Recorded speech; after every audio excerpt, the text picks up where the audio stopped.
What are you doing New Year's? Wow. New Year's Eve. Wow. Where are you? What are you doing? It's New Year's Eve, bro. With any luck, I am in Oregon, and it's snowy. And the kids have enjoyed playing outside in the snow. Wow. And now we've all been inside and had some hot chocolate and are cozy. And Are you doing holidays up there, or is this a post-holidays? Post-holidays. Day after Christmas, we're meant to go up. I feel nervous talking about it because I'm so looking forward to it. I feel even like sort of mentioning it is like... Wait, we mean you went. You went the day after Christmas. It was great. I went a day after Christmas, and everything was great. There's no problems with travel. Everyone was in good spirits, good health. And we've had a great Christmas, and now we're very much looking forward to spending some time in Central Oregon. That's my wish. Yeah. What was the most popular gift received by the kids? Griffin, I'm giving Griffin these little stomp rockets where you like stomp on them. Oh, and the yeah, rockets yeah. go in the air. And so I think he's gonna like those. Stomping, always popular. I feel very confident in that, and I think Junie, I gave her a tea set, but like it's very difficult. You can't really try to compete because with the big man. No, like there's so many gifts. They get so much stuff because Griffin's birthday is like, right before Christmas too. And Junie just had it. So they're just like overflowing. Sam's the week after. Yeah, Sam's is tomorrow on New Year's Day. Yeah. Yes. The first baby born in Marin. You got it. So I am always like, whatever they want is fine. Maybe they'll get around to the presents I give eventually. It's just, it'll be nice. I'm just really looking forward for everyone to be together outside of our house. That's nice. Yeah. That's nice. It's good that it's good that you have a place where you can go outside your house. Like you have a place to look forward to. Yes, I feel very grateful for it. I feel very grateful for it. I would, of course, like to spend more time there, but I feel grateful. Well, we are soaking up the sun here in Hawaii, in Kauai. Yeah. Kauai? Kauai, yeah. North Shore? Up in Princeville, having a good time up here and seeing some friends. Another family, their son and daughter will be there, one of Sam's best friends. And so we're hanging out with them and hopefully, getting some more time at the pool and just soaking up some of this great food and get some hikes. Yeah. That's great. Digging it. Yeah, it's nice to get there, and we booked the room, and then Cayman is coming as well. So now I guess we're figuring out getting another room, and it's going to be good times. You guys can't all just be snug in one bed. No, not really. And the two queens for 5 nights is a little tough. So. It's a little aggressive. Where that falls apart is with the showering generally, right? Because you're always going to be like kind of steaming in someone else's. Situation. It's just not. You want a little separation. You want a little separation. I think we all for the 8-year-old and for the 28-year-old. Yeah. No one needs all that. Yeah. A little bit of space, but so we're stoked and had a great time staying home for the holidays. Nice to kind of be put. Stay put for Christmas and then getting out here as we start 2026. And Jason, we're gathered here. This is our mailbag, our annual listener mailbag where we hear from the people. But let's start by just looking back for a minute. 2025, great year. I mean, in some ways, right? Like, I'm trying to think of a bit of a tough one. I'm trying to think of ways it was a good year. We survived. We're still alive. Personally, it was a magical year of family and children, and many exciting things we did together. We recorded some great podcasts. Yes. I don't know if it was a good year outside of that. Feels like it was a tough one. It was in many ways much worse, I think, than what we'd expected. We sort of believed that the guardrails would hold a little more, I think. I don't know who the we is in that. I definitely. I will speak for myself. They did not hold as well as I thought they would. No, I was pretty confident this time there was going to be no guardrails and that we were going to be pretty effed. You were correct. I kind of knew what we were getting this time around. So yeah, Which guardrails were you counting on? Like the Congress? Like what I mean, maybe maybe SCOTUS, like like the notion of oh, you were counting on John Roberts. Keeping the nationwide injunctions, maybe being able to have, just like basic, upholding of traditions for 100+ years. That shit's all going sideways. But the good news is, as we look into 2026, like it feels like the people are saying this is not the shit that I want, and we are not happy with the state of the union. Yeah, I think in general, there's like kind of at least now like a sense that we're bouncing off the bottom to some extent. You know what I'm saying? Like that, like, okay, like none of this has gone well, but it seems people's tolerance for it is also at a peak low. Right. As we're recording this, I don't know if we want to get into this whole thing. You can cut it if you want. But as we're recording this today, Rob Reiner was murdered horribly last night in Hollywood. And it's a shocking tragedy. And, we should spend some time at some point talking about Rob Reiner and all the movies we love of his and sort of his legendary film run. But like this morning, like Trump posted what I really do think is a new low, even for him. Like talking about like Rob Reiner's murder and like saying he was like basically murdered because he was against Trump, and like sort of as narcissists, people with narcissist personalities sort of do, making a horrible tragedy about him somehow, and like in a way that like even Marjorie Taylor Greene like denounced, and like it's just like, and this is all happening as we're recording, so I'm sure by the time this podcast comes out you will have forgotten that was even a thing, and it'll be replaced by fresher horrors. But like it does every day in every way, there are new illustrations of the fact that having someone with just absolutely no moral character and no sense of like civic responsibility or civic virtue is a fundamental like threat to the country as a whole, having that person in the presidency.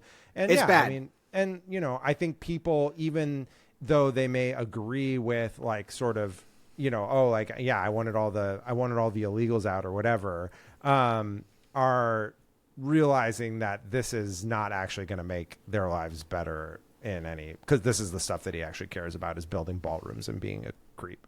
So anyway, I don't know. I have some hope that we're reaching some sort of bottom of this. Even people who are true believers and whatnot were like, wait a minute, I didn't think you were going to take my guy that, is part of my community. Like I didn't know you were going to be like ripping teachers out of daycares. Like that was not what I signed up for.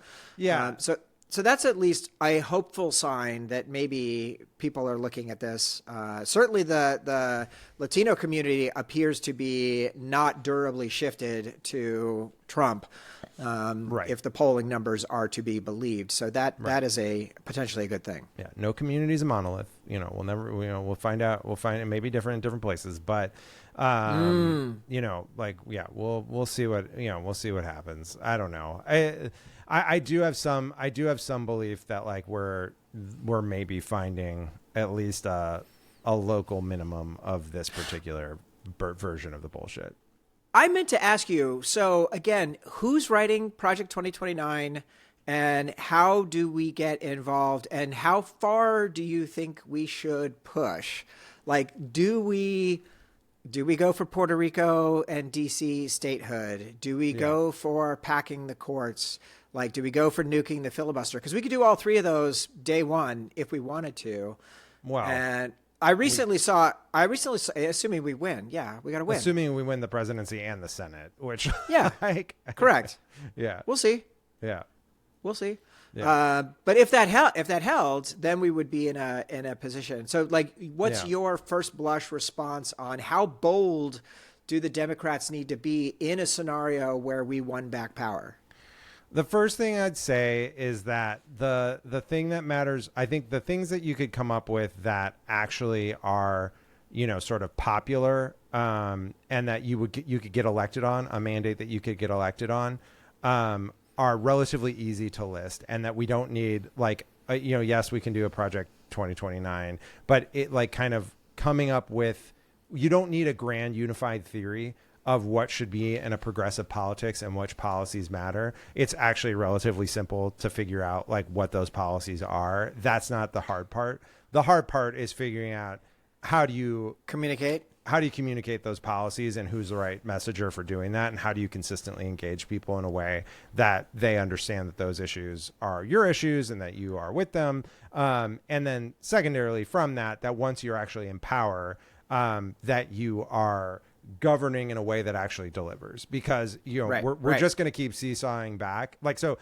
I would not deliver like the boldness of the promise is not the critical test. The test is what you can actually get done, because we need things where we actually can deliver. But let's say for instance, if Medicare for all, right? If you were to say like the real problem that we need to fix is healthcare. We've talked about it for 50 fucking years. We actually need to solve it. So that's the plan. We call it free healthcare or whatever, like a very simple thing for people to understand. And then that's what we need to do. Not say like, well, we should shore up Obamacare and we should increase subsidies and blah, blah. Like, it can't just be the same fucking milquetoast bullshit that we've been trying to do. Like, we have to actually meaningfully make things better, or else it doesn't matter. Yeah. I mean, I think, maybe like, I guess like sort of like really concretely, I would sort of question whether or not the thing that Democrats would do in the case where we had a trifecta is immediately engage on a healthcare debate, just because like, it proved to be like the thing that caused us like the most, like it's unclear that like the politics have fundamentally changed that much like since the last time we did it, where like I don't know if there's like even 50 votes for Medicare for all. Like, and so again, for me, the test is like, can we actually, is that something we think we can actually get done? And yeah, I don't know. It maybe it is, but I guess I'm skeptical that is the right fight to pick. But I do think like, there's every reason to believe that, that what comes into power if Democrats win will be powered by, if we win a trifecta, it almost intrinsically means that it will be powered by a like broad populist from the left coalition.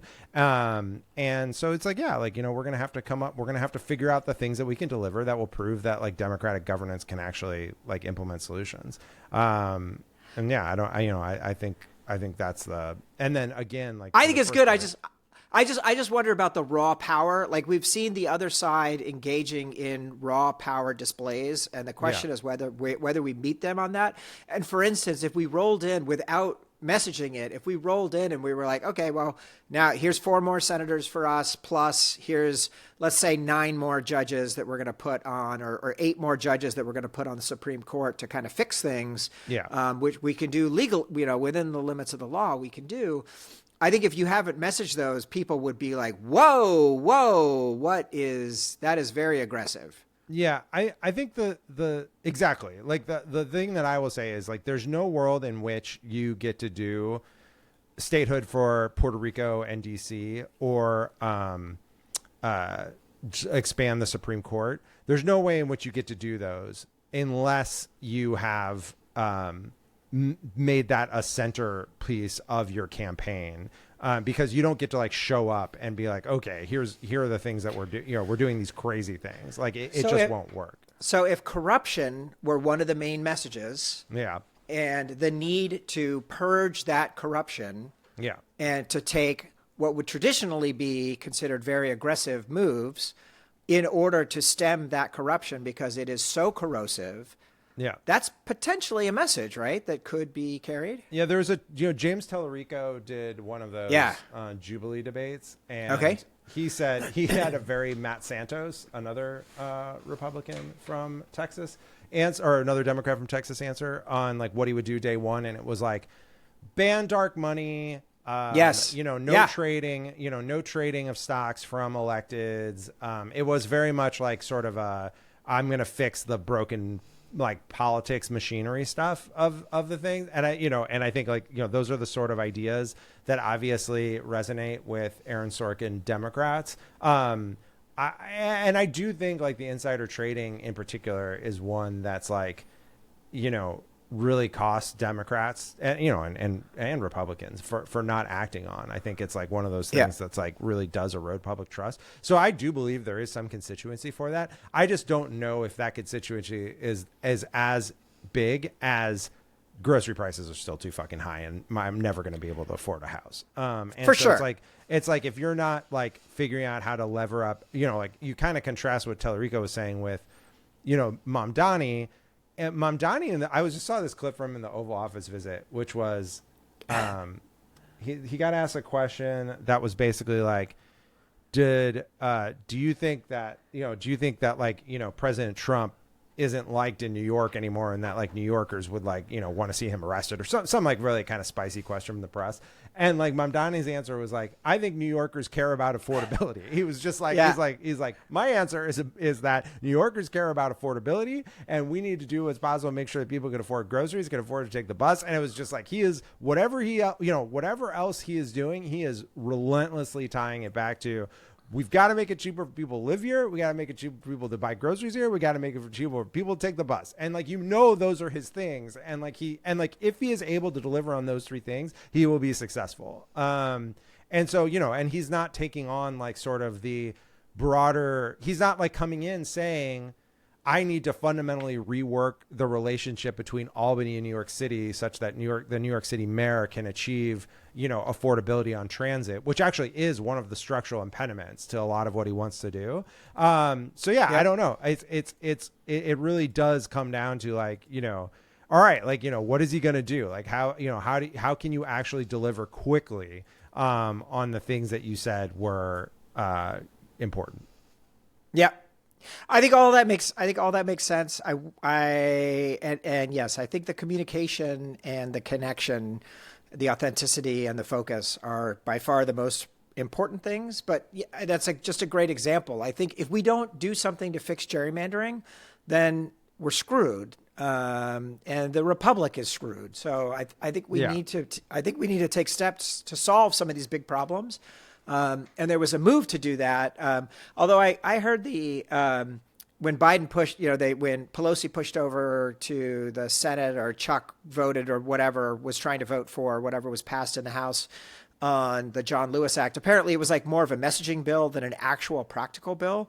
So I guess this is going back to my question about 2029. Like, how do we make sure that we are queued up with the right set of stuff so that as soon as we land, we can have a shock and awe, high velocity, as Bannon would describe it, to be able to start executing on the things that we care about and then demonstrate competence. I think there's two things. One is, I can confidently tell you there is no shortage of disparate efforts of people who are putting together like robust, like policy, like portfolios for what should happen in the case of a Democratic victory in 2029. Like, don't worry. Like all of the out of work, like Democrats from the center left to the far left are, you know, assembling like many white papers. But we should be the kingmakers on this podcast. Like, let's choose the right one, and like we'll give them the escape hatch bump, and you know. Exactly. Yes. So we are open for business to endorse or refute your proposals. That's thing one. Please send Patreon. Okay, the Patreon level for Democratic strategists. Okay. The second thing I'll say is that, like, you know, there is often like sort of this. There's sort of this moment that we're still in right now, which is like, you know, why don't Democrats have like a unified theory of like what we do in 2028 or 2029? Like, why don't we have a unified answer on like AI? Like, why, it's been 7 months, like why blah, blah, blah. Like, the reality is that we are the party out of power. Like, we do not control any like lever of government, and and like our leadership in, the Senate in particular is geriatric and old. So like we are, we have a couple of challenges. And until there is a nominee, and particularly until we're post the midterms, there's not going, all of those different white papers are looking for an eventual home. Like they're not they're not able to do anything on and that person's going to have a lot of sway. I don't want us to look back in 2028 and be like, we got who we got. Like, I want to try and figure out how to have, not us on this podcast, but us as, progressives and people who care about this stuff to have an impact and to help push the thing forward. You think rich liberals don't have enough of a say in Democratic in the Democratic Party? Is that what you're saying? Well, it didn't work with Biden. I'll tell you that. It didn't work with Biden. I bring that up somewhat mockingly, but also because like it's important to remember that like in order for like this is the conversation you hear among the liberal donor class of like, you know, we've got to be ready. We've got to be organized. Like we need to have a say about like, you know, making sure we're not committing the same excesses, whatever, you know, sort of people's particular view is like whether it's, you know, we got to make sure we don't like answer questionnaires from the ACLU that are going to sink us or make sure, you know, as something I will beat the drum endlessly on, you know, make sure that we've understand how to use social media or make sure that we've got a robust, progressive vision of an AI enabled future. Like, you know, we got to do this. Yeah. Yes. I think those things are important. However, and in order to get elected president of the United States, you need a broad coalition of voters and non-voters who are, you know, who have different issues that they care about, who have different things that resonate for them. And the most important thing is for candidates, people who want to be people who run for office to go out there and understand intimately what motivates those people. And you're not going to get that from the wealthy donor class, like, you know, as well-intentioned as they are. And, you know, I go back again and again. Yeah, people should go re-listen to like our Ested podcast. I was going to say, because like I go back again and again to like, you know, the woman who went to a debate watch party event who said abortion was her top issue. This is not a low information voter. This is a civically engaged, high information voter, said abortion was her top issue, listened to Harris and Trump debate, came away from that being like, oh, Trump agrees that there should be some exceptions for the mother's life and incest or whatever. So I guess he's not as pro-life as I was led to believe. I'm okay with Trump because I liked the way he sounded on the rest of it. Like that is a voter we need to understand and be able to win. And there's 100 cases of that. And so before we get too excited about our Sorkin vision of what motivates people, you need to recognize that this is a very diverse, complicated country with a lot of different constituents, and a very skilled communicator and politician is going to need to go out there and understand how to craft a message that works for everyone. And I highly doubt that, like, you know, front of the page is going to be, we're making Puerto Rico a state. I just doubt that.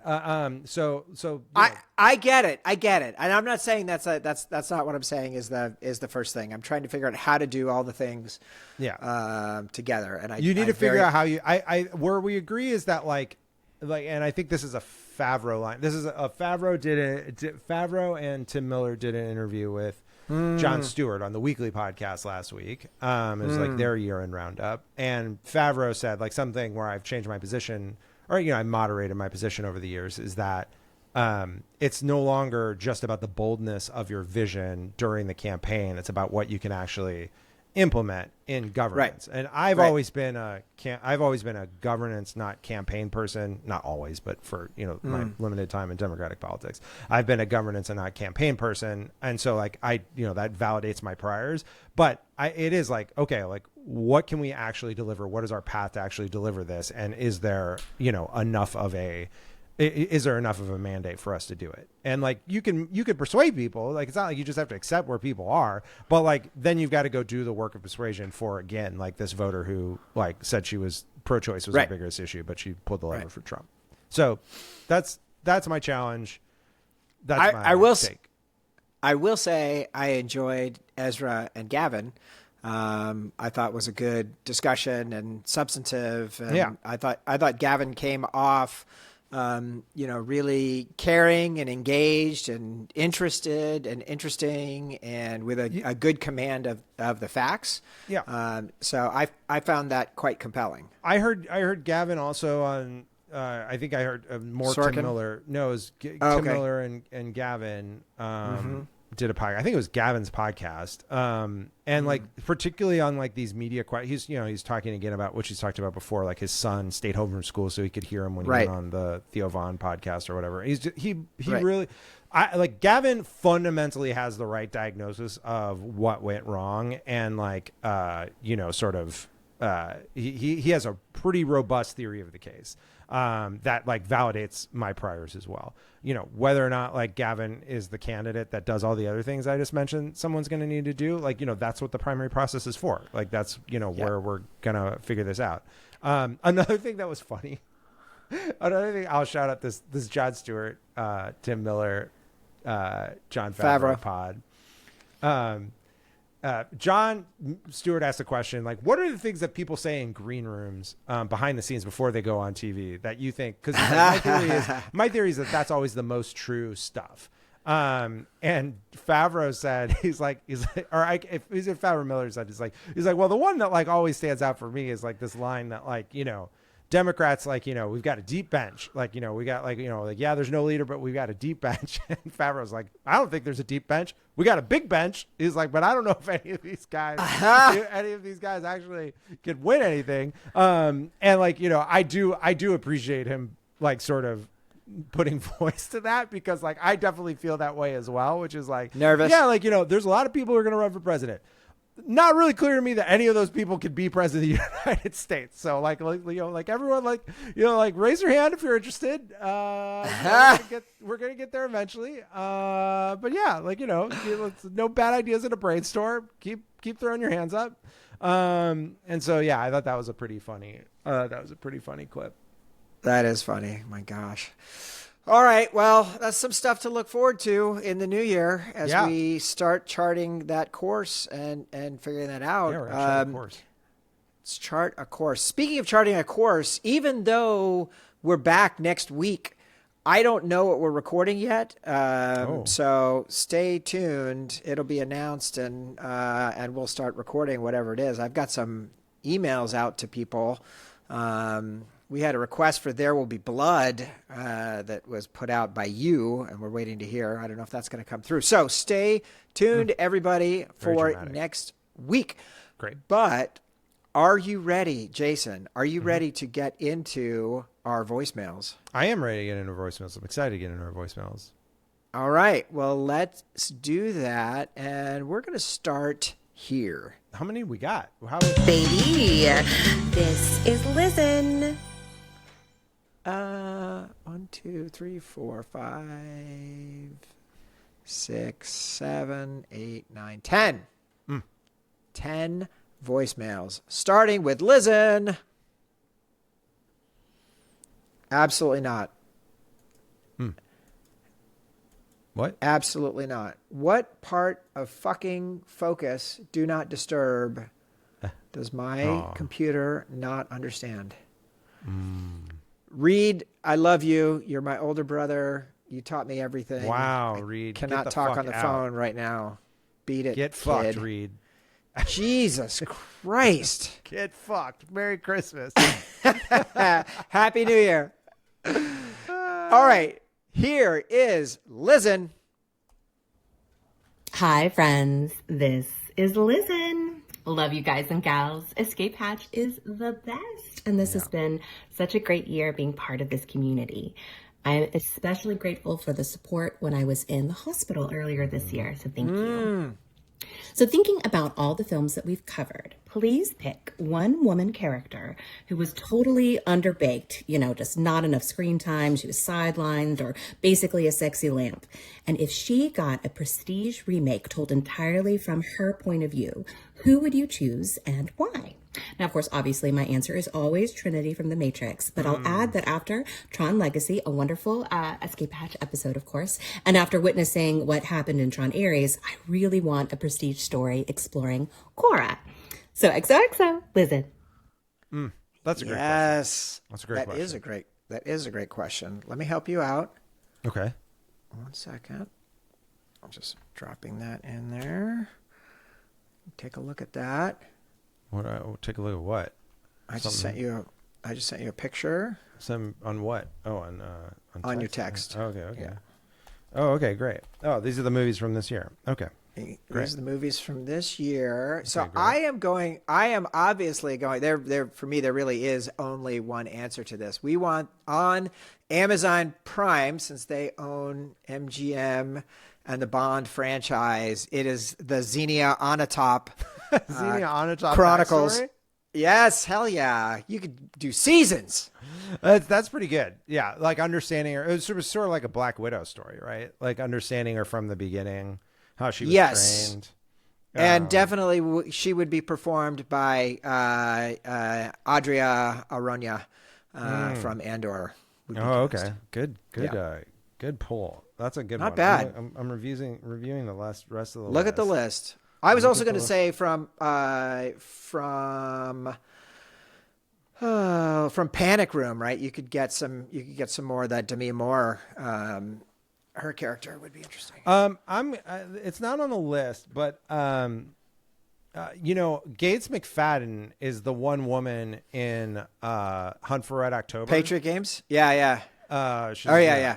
And so what is Gates McFadden doing in between, while he's off on the submarine? I like she's doing Christmas shopping, whatever. And I would watch that. What she's up to. Hell yeah. Seems like it'd be great. God, I was in love with her. Seeing her on screen in that after, it was like, oh my God, how is this possible? Exactly. Listen, we love you. Everyone, we love you in sickness and in health. Love the community rallying together to support people. So keep that going. What do you think? What more do we want from Trinity? Does Lizen want from the Trinity? I guess where did Trinity, the Trinity backstory, basically? It just never stops. Just the full Trinity project. Yeah.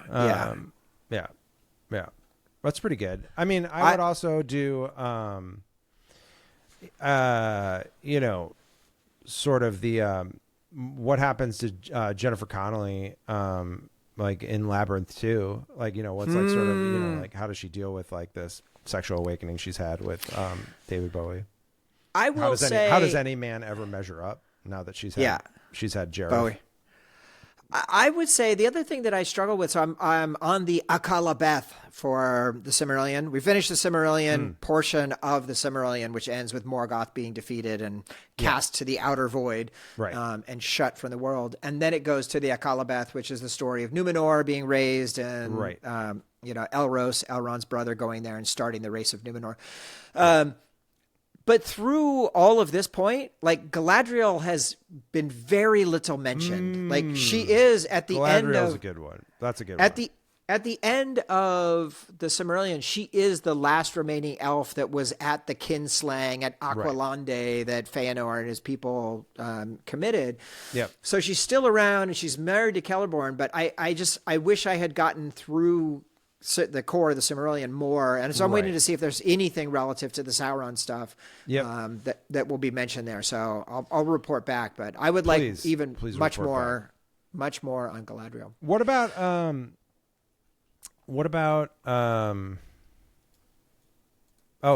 the young Lady Jessica, Lady Jessica prequel? My God, Lady Jessica's time. Should we read those books? No. Should we read those books? I'm sure they're not good, but I'd read the written version of them. Okay. All right. Very fair. All right. Here is our next voicemail, and this one is from Hex. Oh, great.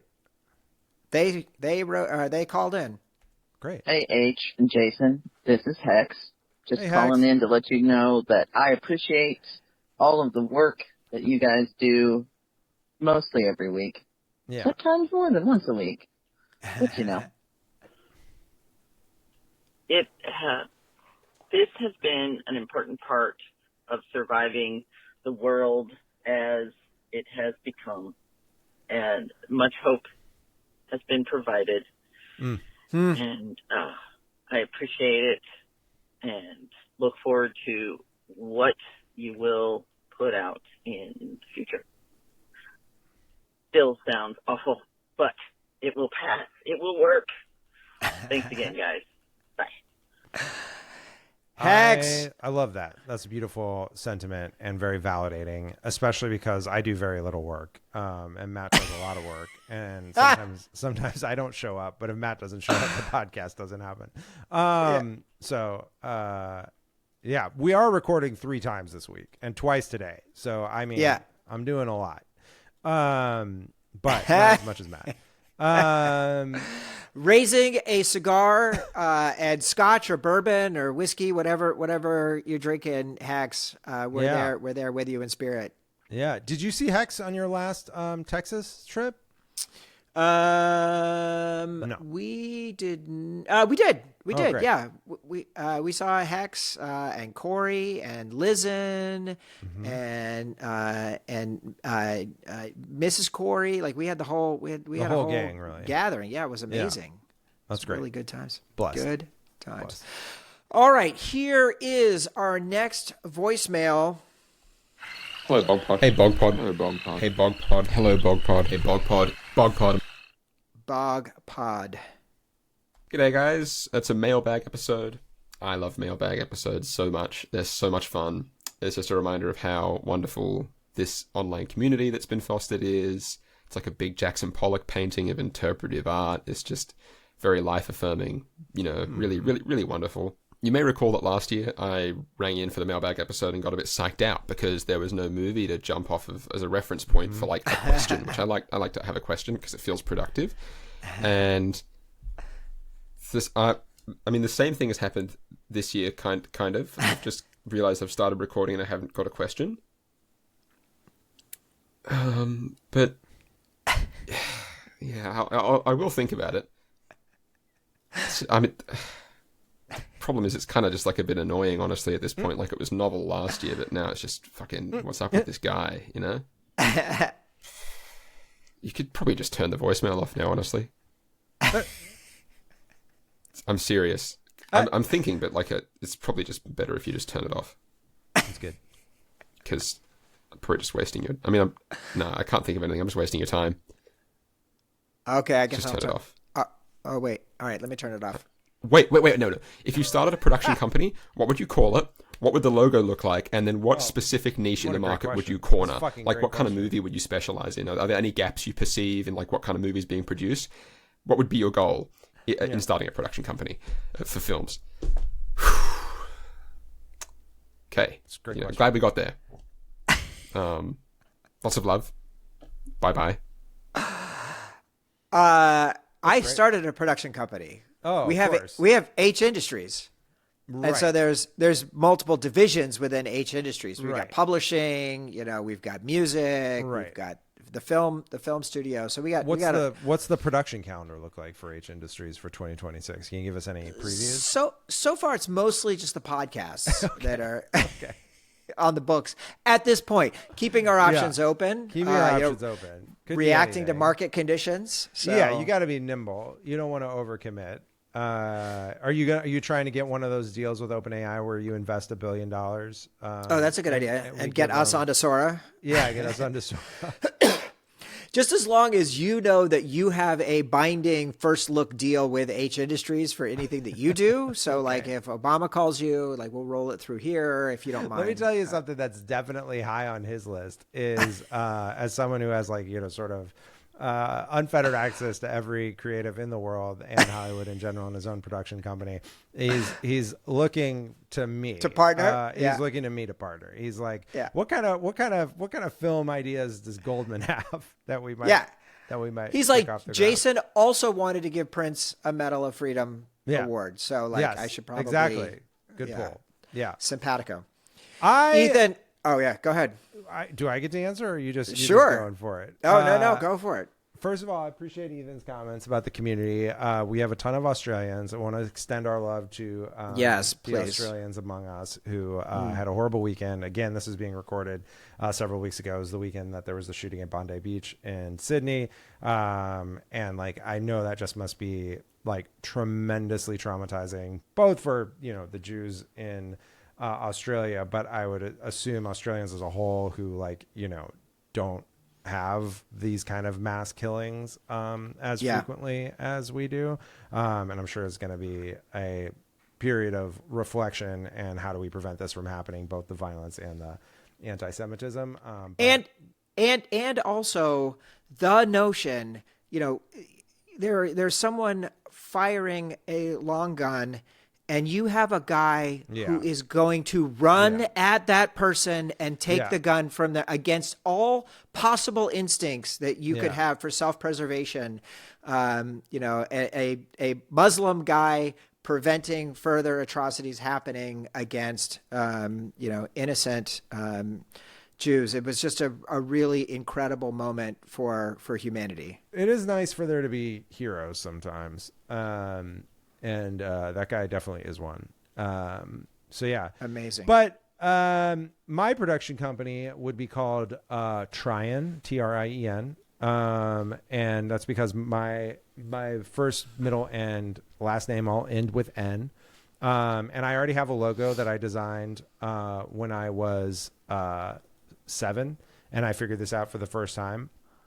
And, wow. I would so I have a logo, I have the name. I would basically do the film. I would do the A24 version of what of Tim Apple is doing for sci-fi. I would do like high dollar. I would do like, you know, high dollar niche science fiction, serious science fiction feature film version. Would just go Ambitious, like wildly ambitious. Wildly ambitious. Just go buy out the Ted Chiang catalog, and you know, yeah, like just do, you know, contemporary sci-fi. I would make like, you know, like get a bunch of China Miéville stories. Like just do weird, like, you know, do like the bone clocks. I would just do weird fucking things that would seem unfilmable. I would find a way to do it. That's my. I just love that the first movie that pops in my head that is the perfect description of what you're trying to recreate is Megalopolis. Yes, exactly.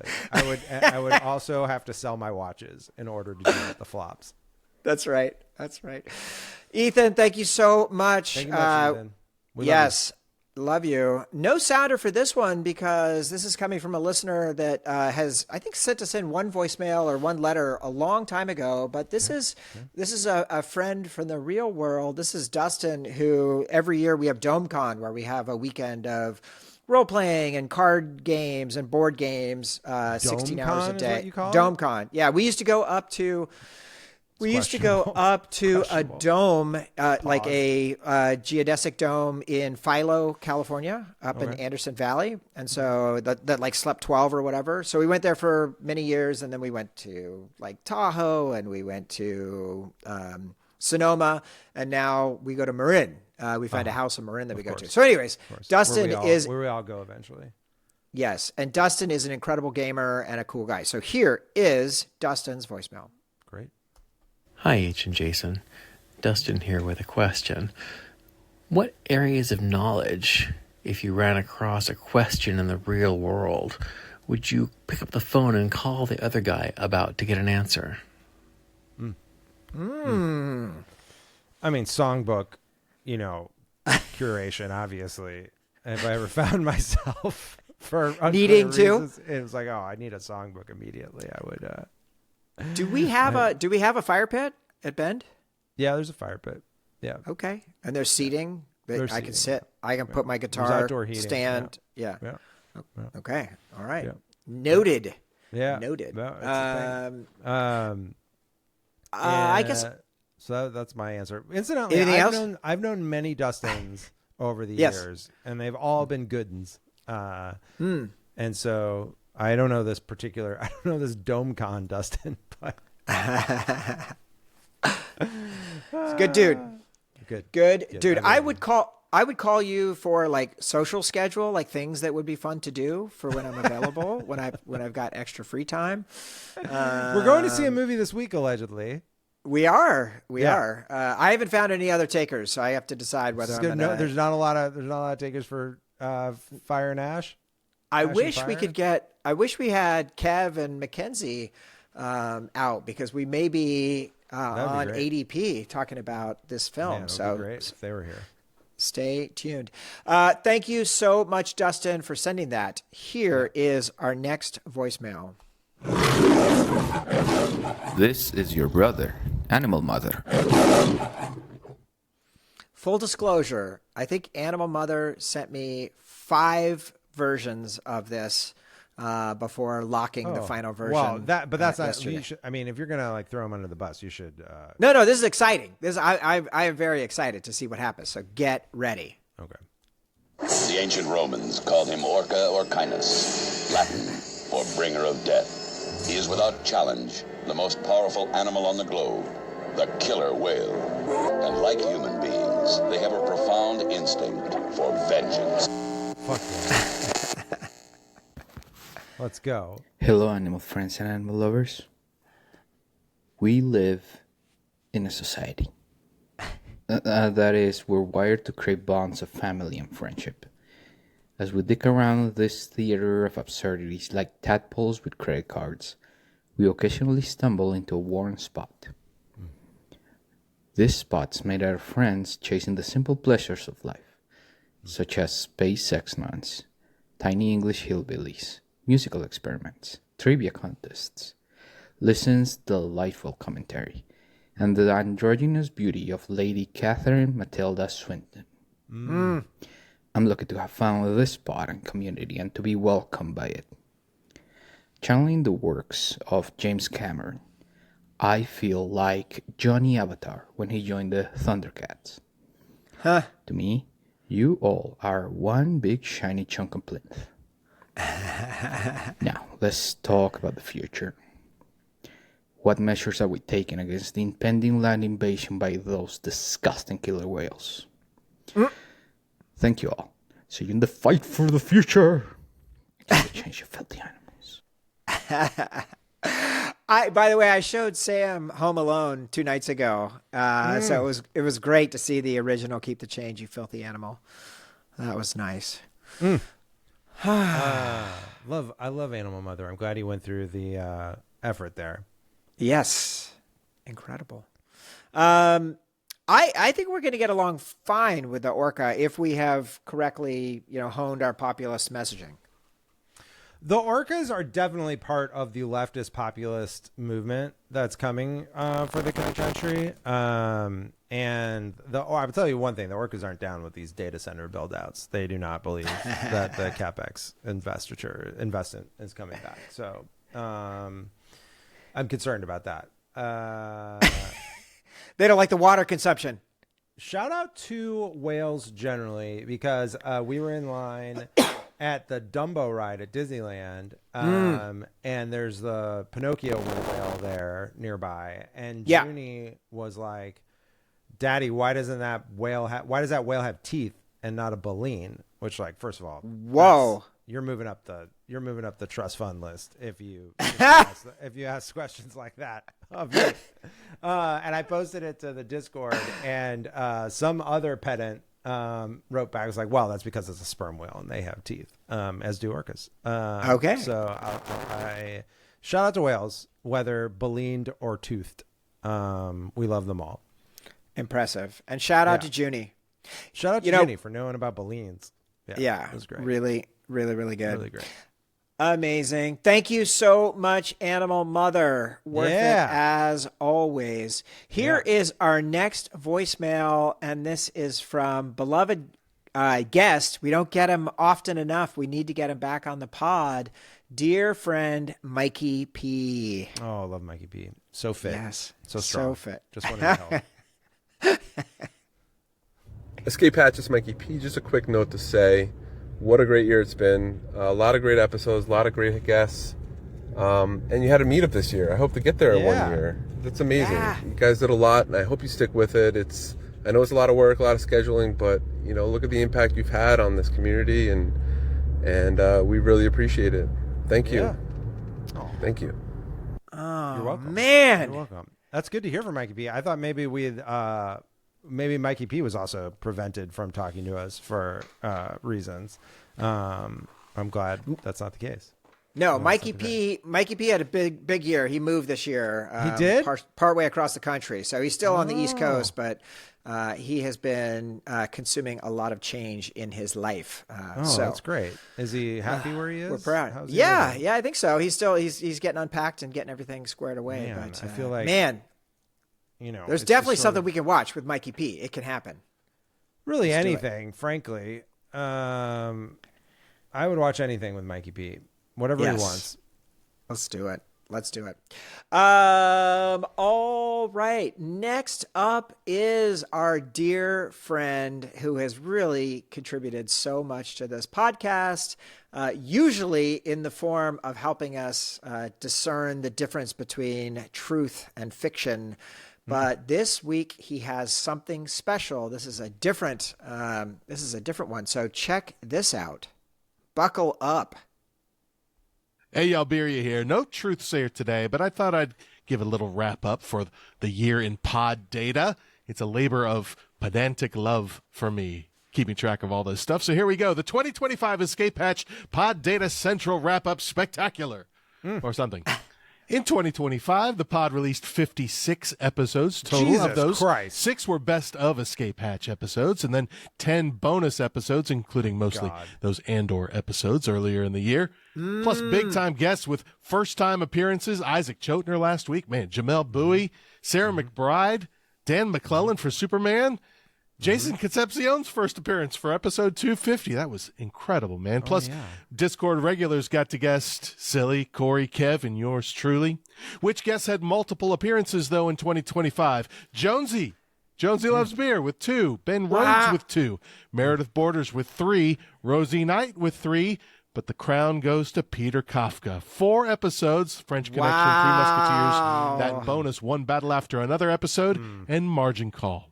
The longest episode in 2025, Jesus Christ Superstar, back in August with Kev, a whopping 2 hours, 38 minutes, and 59 seconds. Jesus. That's about 9 minutes shorter than the pod record. Total Recall episode with Ryan Condal from last year. The shortest episode, that Running Man Live episode from our meetup. Guys wanted to get to the bar, I guess. Now we get into the real pedantic stuff, the counts. The most said in an episode by H this year was Jesus Christ Superstar with a count of 80, but that wasn't the highest density per minute. Here's your top 5 for density. Number 5, Sunset Boulevard with Mackenzie Wilkes. That's a .501 density. Jesus Christ Superstar, we just mentioned, that had 80 with a .503 density. In third place, Sorcerer with Rob Schroeder, .51 density. Videodrome with Corey and Dale _ a .55 density. Just losing out to Gone Girl with Rosie Knight, a .56 density. How many times did H say in the year? 1,497 times, over 4,645 minutes of potting. That's an density of .314, almost dead on to the density for the entire pod history, .3109. Jason said that's great 429 times in 2025, but the most times was in Tinker Tailor Soldier Spy. 21, that's great. Dang. That's great. Yeah. 40 letters eligible episodes in 2025. Silly appeared 8 times. Bogpod 14. Lizen 22 letters sent in. Mr. Java 37 songs the guy recorded this year. Animal Mother 39 appearances, and then Kev, Corey, and myself, all 40 episodes. And who could forget episode 250, Empire Strikes Back, the letter segment. Silly plus Jason Concepcion and Rosie from X-Ray Vision set up the what if concept. And that was so much fun. And the epic live letter segment at the meetup, a landmark year for the Letters crew. That's about it. Remember, you can check out all the Pod Data Central dashboard anytime you want. Links are in the show notes. Thanks, Jason. Thanks, H, for everything you guys do to make this whole endeavor fun. Cheers to the Discord crew. See y'all in 2026. Yeah, no one else has this. No, this is there's many podcasts in the world, but no one fucking has this shit. Like, come on. I defy you to find a podcast that is this much data analysis. Yes. It's amazing what we've got. We're data driven. We're data driven. Yeah, exactly. We are checking the metrics and hitting our OKRs, baby. I do think that's great. It's an interesting kind of it's a measure of the quality of an episode, maybe. For me, right? At least it's a measure of how much like I'm learning or listening to. Like, like really what's happening? Engage with the guests. I don't know. That's good. That's good. That's great. Amazing. Thank you so much, Birya, for all the work, all the hard work. Yeah, and for it's tremendous. And it is like tremendous work. This doesn't happen just for free. We get this because people choose to do it and choose to help us out. Correct. Jason, we broke quite a seal at our live event last month. And that seal was moving from audio voicemails to video voicemails. Oh, yes. Right. So, let me see. Hold on one second. Let me just think about this. Yeah, use your noggin. All right. I'm going to have to... Hold on. All right. As is often the case, my life is slightly complicated. So I'm going to hit play. I can't hit pause because I'm going to have to sync up the video with the audio later. But get ready for video. I won't see this. Or will you? Oh, I will. Okay. All right. Okay. Here we go. Hello there. Woo! Good stuff. Okay. It's before punk rock. I don't know anything about that. You never have. Wow, there's an actual bee in my room. Poopy, poopy, poopy, poopy. I love it in this. But also, there's no meeting halfway. This is fun. David is Cup New York gangs, Warriors are out to play. Here's Devendra, also Tilda, Brad Pitt's a dope. Rosie, Keanu Reeves, Tilda again with Angel's Wings. Benny Rhodes, Tika Taylor, Smiley's a boss. Wow. Tommy Vito, Coppola, Pacino and Brando, Ostead, Herndon, Ejecto Seat, cuz walking stairs, New York's got a new king. Jonesy loves beer, Dragon Slayer, and a tennis league. H didn't start a fire, but he is always burning since the pod's been turning. H didn't start the fire. He didn't light it, but he didn't fight it. Peter Kafka, Papa Doyle, Billy freaking Crazy Boy, Lorelai, Maple Man, Harry Dean Stanton, Pick Up Bull, Gravity, Sandra Bullock, Space Queen, Bluey, District 9, Alien Apartheid, Kafka's Back, Musketeers, Stupid Sexy, Ollie Reed, Meredith, Unicorn, it's a mess of boobs, Jason Wall on Empire, episode 250 voicemails, that was great, Fun Side Quest, let's do it again. H didn't start the fire, but he is always burning since the pod's been turning. H didn't start the fire, Jason didn't light it, but he didn't fight it. Carlo, Hitchcock, Grayson, Jimmy, Pippin, Tom, Smikey, P. Buffoon, random hijinks high and low, Break-Your-Tainted Santa's on, it's showtime, folks. Dan McClellan, Superman, Chris Reeve is a dreamboat. Corey Daly, Videodrome, Debbie, Harry, so hot. Silly Oswald, Harry, Carey, lots and lots of man buns. Dave Mandel, Fredo Falls, Michael is a monster. Meredith, once again, John Travolta's Greaser Days. H didn't start the fire, but he is always burning since the pod's been turning. H didn't start the fire, Jason didn't light it, but he didn't fight it. Antonio Delgado, pizza joints on fire. Jonesy's back, GoldenEye. Zinnia is the youngest mom. Devendra, harder war, voice violence, shaky cam. Rosie Knight, Rosie Pike. Women's wrongs are cool too. Senior Kev, Judas sings. Jesus Christ, a superstar. Trader, sorcerer, shake the truck and yes, I did. Didn't start the fire, but he is always burning since the pod's been turning. H didn't start the fire, Jason didn't light it, but he didn't fight it. Hatcher and Timothy, baby robot so sweet. Callahan, finish him, fucking awesome 90s dream. Rose Reader, Bogey's best. Hilla Beans ain't shit. McKinsey, Diva Woes, ready for her big shot. German Bluey, Robocop, buy it for $1. Rep McBride, Robin Nate, K Club Elders in a mess. Rosie's back for more. Team Jacob or Team Edward. Kafka's third, Wall Street shit, almost all the episodes. H didn't start the fire, but he is always burning since the pod's been turning. H didn't start the fire, Jason didn't light it, but he didn't fight it.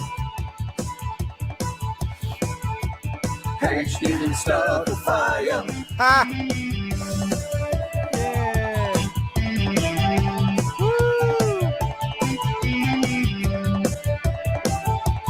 Live.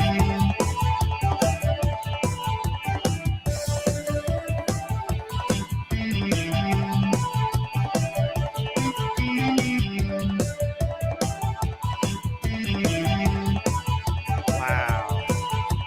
Jesus. Man, what a dynamic duo. Animal Mother and Mr. Javar. You know, they need like a producer tag, like Mustard or something like that, so that like people know. Yeah, those guys. Animal Mother is in the game on all that video editing. I know. That's really strong. It's really strong. They did great. Holy shit, dude. That was great. crazy. That was crazy. That was really good. It should be released as a single. I have a special soft spot for We Didn't Start the Fire. Which is? I like, you know, like it came out when I was in middle school, and I had a crush on a girl, and she was really interested in the lyrics, and I like typed out all the lyrics on my Mac and like printed it out for her as like as a nerdy gift. Yeah, you did. What'd you think? It wasn't successful. I don't think that didn't convince her. That didn't convince her that like I was the one. But it's fine. It's fine. She was probably right. I wasn't ready. Yeah. Fair enough. Yeah. Fair enough. I was more keyed into It's the End of the World as We Know It, and I Feel Fine. I was very keyed into that. I don't know if we've talked about that much.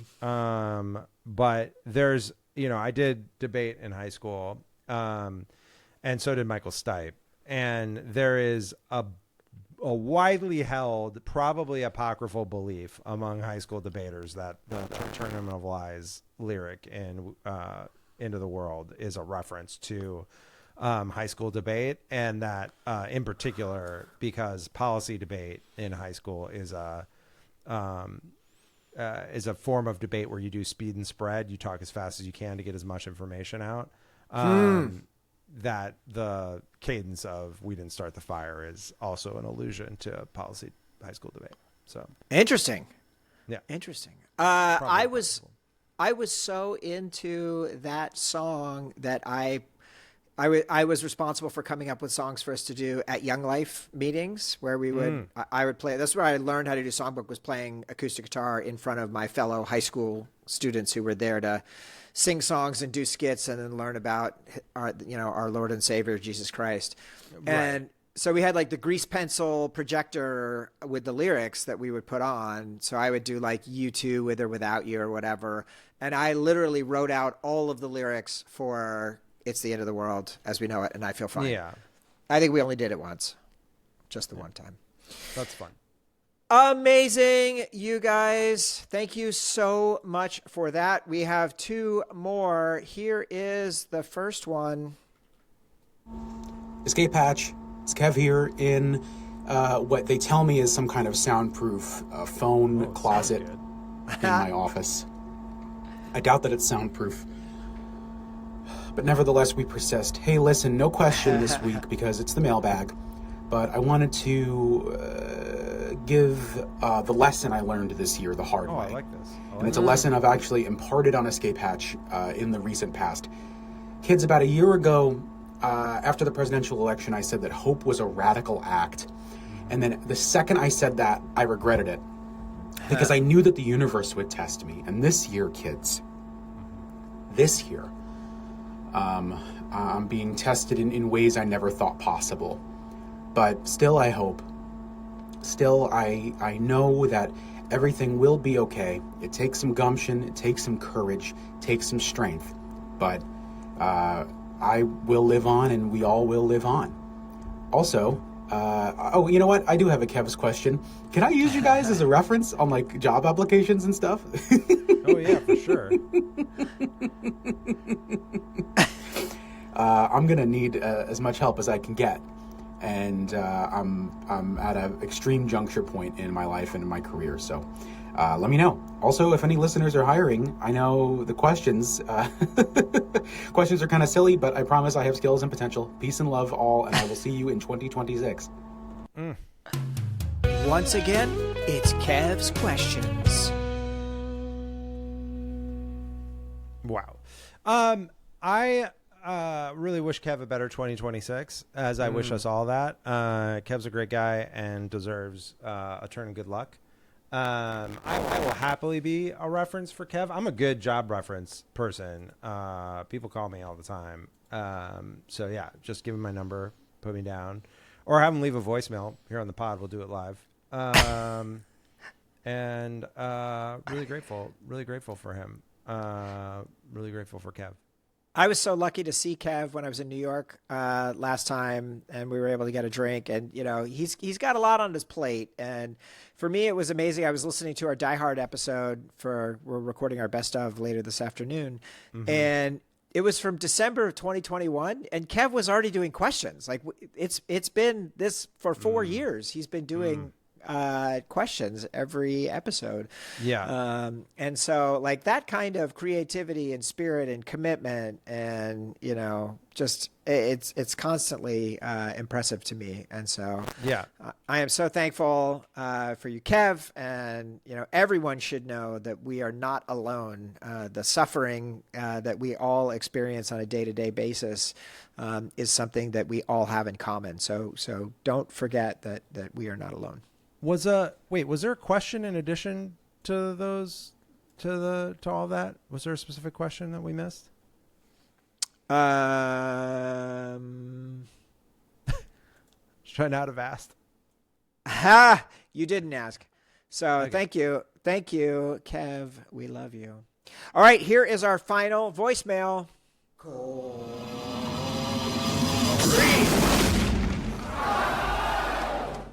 Yeah!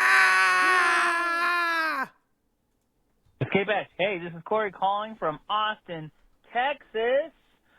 It's the end of the year wrap up. Is that what we're doing? Are we all sending in some letters and phone calls and just patting each other on the back and saying how great everybody is? Mm-hmm. You know why we're doing that? Because it's fucking true.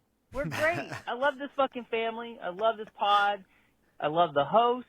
And I love everybody involved. Every listener, whether they're lurking or calling in or writing in or composing songs or dances, interpretive dance. I don't know what the hell's going on in these voicemails anymore. I barely even show up. It's amazing. I'm super impressed. It's been a real blast getting to hang out with everybody. We had another meetup, which was fantastic.